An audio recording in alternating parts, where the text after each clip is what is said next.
Well, we definitely need a bill that will prevent another financial crisis. This one isn't it. You know, Washington, the White House lies and the media swears to it.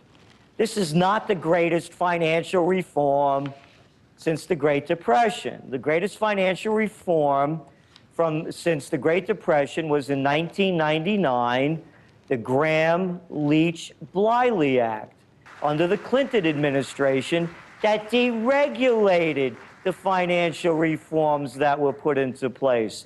Look at the facts. When the House and Senate passed versions of this bill, the stock market voted. The banking stocks went up and so did the Dow. This is merely a whitewash for the white shoe boys on Wall Street. It does nothing to prevent the coming crash of 2010. The bigs only got bigger. 2/3 of the credit card action is controlled by 3 major banks. You don't have to be a mathematician to add up the numbers here. So when they're talking about the public won't have to bail out the too big to fails, that's just not true.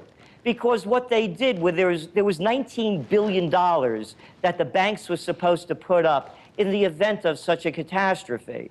But they didn't put it up. It was whitewashed out of the bill. So that means that the public will foot the bill, and then they'll say that they're going to the banks now to collect on it. So when the too bigs to fail, the public will again be left holding the bill.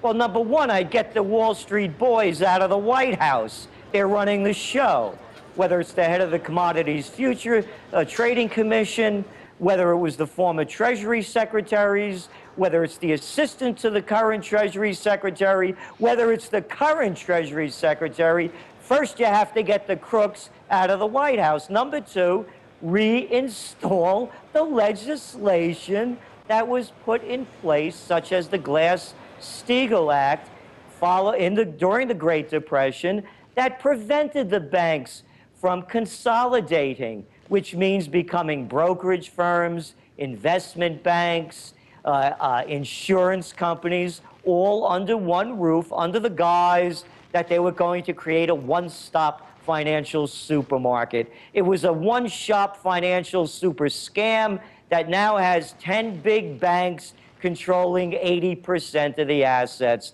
The numbers speak for themselves. The only one that, to me, seems to have a firm grip on all of this is Ron Paul.